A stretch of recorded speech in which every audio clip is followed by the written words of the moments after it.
Hello students, आज हम water vascular system of the starfish के बारे में अध्ययन करेंगे। इकाइनोडर्मेटा के जितने भी जंतु होते हैं उनमें सब में गमन के लिए यानी कि लोकोमोशन के लिए एक विशेष प्रकार की नलिकाएं पाई जाती हैं, जिनमें पक्षमावित और रेखित नलिका भी होती हैं और इनको वेस्कुलर सिस्टम के नाम से भी जानते हैं। Structure of the water vascular system.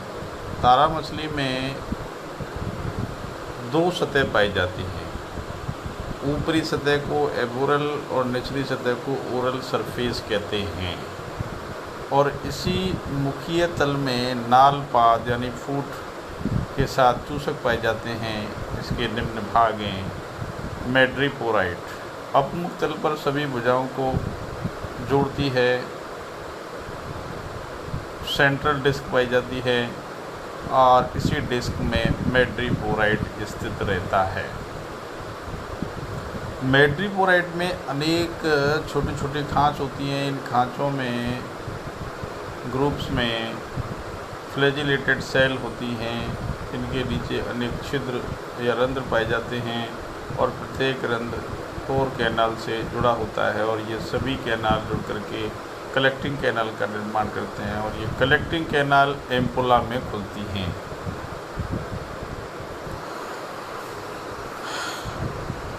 तो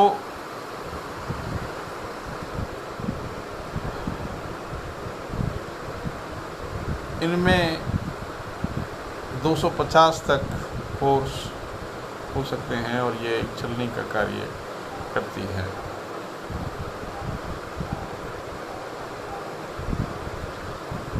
स्टोन कैनाल, ये मैड्रीपोराइट से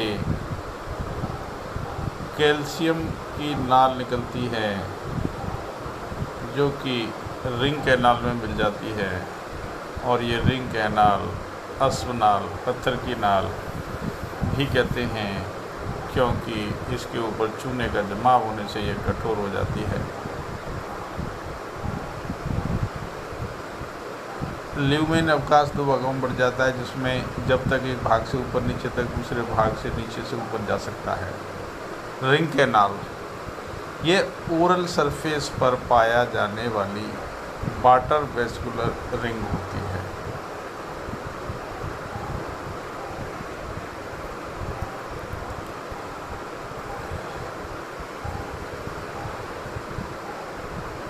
और ईसोफेगस के चारों ओर स्थित होती है, जिसे सिरम ईसोफेगस कैनाल भी कहते हैं।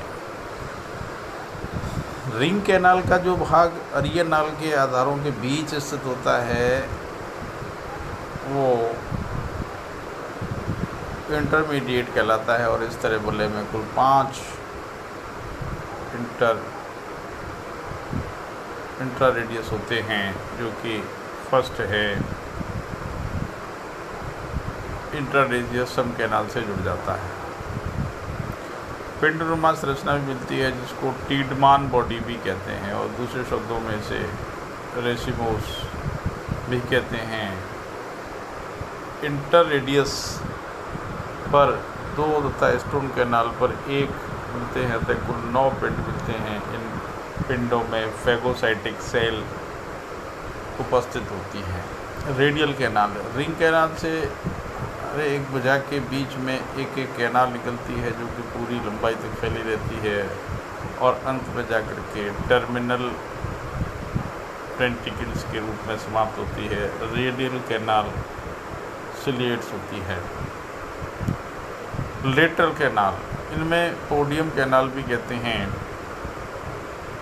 ये रेडियल कैनाल के होते हैं और एक एक पंक्ति में संपूर्ण भुजा में आंतरिक स्टेरेट विन्यास में विकसित होते हैं, अर्थात दाएं बाएं की कैनाल अपने आमने सामने नहीं होती, और एक तरफ की 2 लेटरल कैनाल के बीच में के स्थान से दूसरी साइड वाली कैनाल भी निकलती है। इस तरह पार्श्व कैनाल को लंबाई भी एक जैसी नहीं होती, अतः कुछ जातियों में ये लंबी और छोटी पार्श्व कैनाल का एक स्तरीय मिलता है। इन सभी लेटरल कैनाल्स पर एक बॉल मिलता है। केवल यह कपाट केवल एक दूसरे की तरफ कार्य करता है।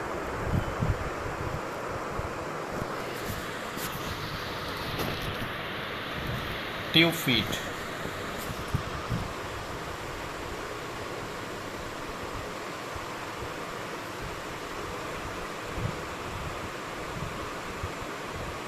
प्रत्येक ट्यूब फीट में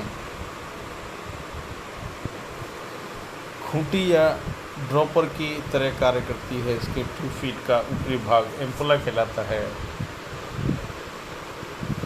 यह इंटरनल पार्ट होता है और प्रत्येक भुजा की सिलों में खुलता है और इस एम्पुला के जस्ट नीचे पोडियम पाया जाता है। इसका निचला सिरा तल की ओर निकला रहता है और इसका अंतिम छोर शकर कहलाता है। यह भी फ्लैजिलेटेड एपिथेलियम सेल से आवृत होता है और इंटरनल लेयर पेरिटोनियम की होती है। इनके बीच में संयोजित और लॉन्जिट्यूडनल मसल्स पाई जाती हैं।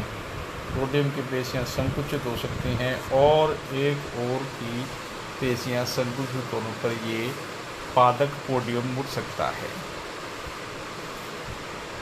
ओरल सरफेस पर ट्यूब फीट की 4 रो पाई जाती है।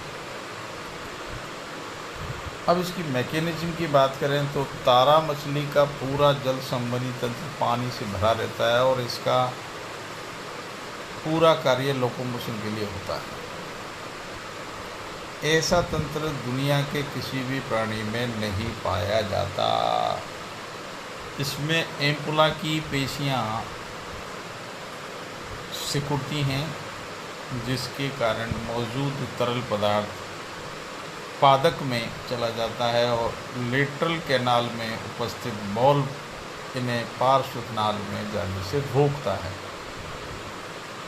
एक्स्ट्रा तरल पदार्थ पोडियम की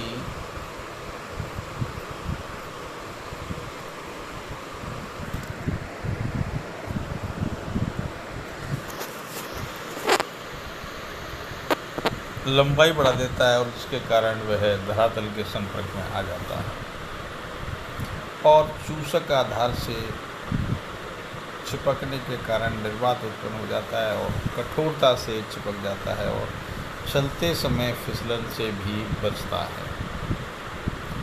इसी दौरान पोडियम की लॉन्जिट्यूडनल पेशियाँ सिकुड़ती हैं और पानी पुनः एम्पुला में चला जाता है और पोडियम छोटा हो जाता है जिससे धरातल की पकड़ छूट जाती है।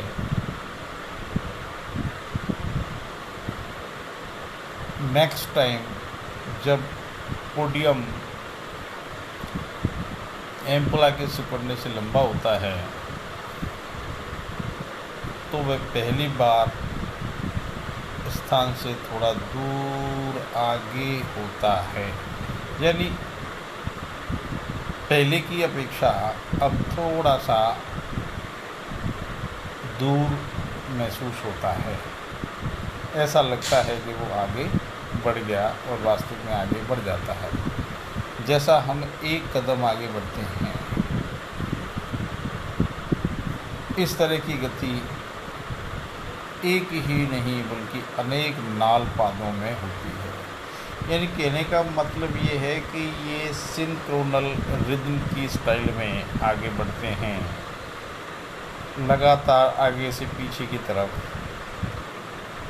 नाल पादों में ये प्रक्रिया कदम ताल के रूप में आगे बढ़ती है। और ऐसा ही नहीं, ये एक्चुअली चट्टानों पर भी चढ़ सकते हैं और पीछे भी चल सकते हैं। किसी सतह पर आसानी से ये चढ़ सकते हैं। इस तरह की गति एक ही नहीं बल्कि अनेक नाल पादों में होती है। गति के दौरान इनके नाल पाद एक सेना के जवानों की तरह समन्वित गति करते हैं।